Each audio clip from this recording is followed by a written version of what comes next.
नमस्कार। प्रस्तुत है आज का चिंतन।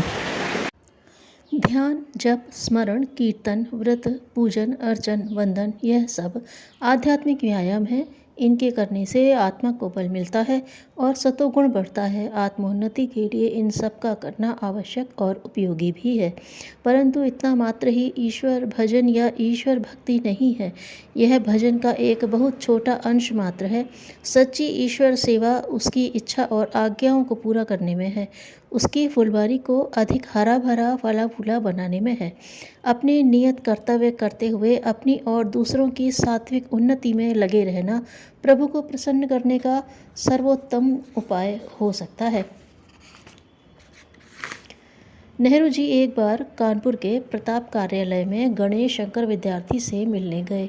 विद्यार्थी जी वहाँ थे नहीं। प्रतीक्षा में नेहरू जी को बैठना पड़ा।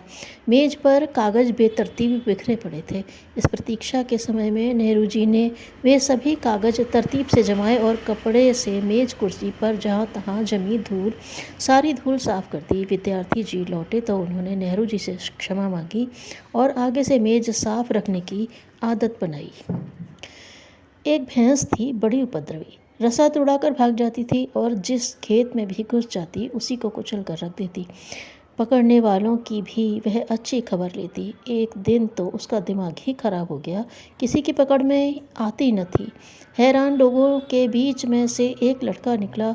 उसने सिर पर हरी घास का गट्ठा रख लिया और उपद्रवी भैंस की तरफ सहज स्वभाव से आगे चलता चला गया।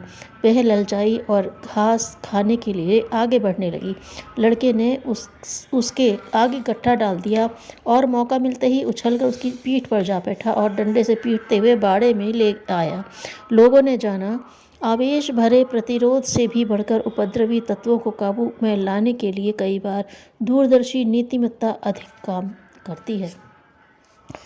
रामकृष्ण परमहंस से उनके एक शिष्य गिरीश चंद्र ने पूछा, मुझे किस प्रकार जीवन यापन करना चाहिए। उत्तर में उन्हें बताया गया, कभी इधर संसार और कभी उधर भगवान को देखते हुए चलो। यदि कोई स्थिति ऐसी आ जाए कि निर्णय करना कठिन हो, तब परमहंस बोले, यदि तुम्हें कभी अपने कर्तव्य अकर्तव्य के अथवा सदाचार के विषय में संदेह उपस्थित हो, तो जो विचारशील, तपस्वी, कर्तव्यपरायण, मृदु स्वभाव, धर्मात्मा, विद्वान गुरुजन हो, उनकी सेवा में उपस्थित होकर अपना समाधान करो और उनके आचरण और उपदेश का अनुसरण करो। यदि वे उपलब्ध न हो तो सद्ग्रंथों का, सत्साहित्य का पठन पाठन, चिंतन मनन कर मार्गदर्शन लो। वाजिश्रवा के शिष्यों धर्मद और विराद में विवाद छिड़ गया। दोनों अपने अपने को अधिक श्रद्धावान सिद्ध करना चाहते थे।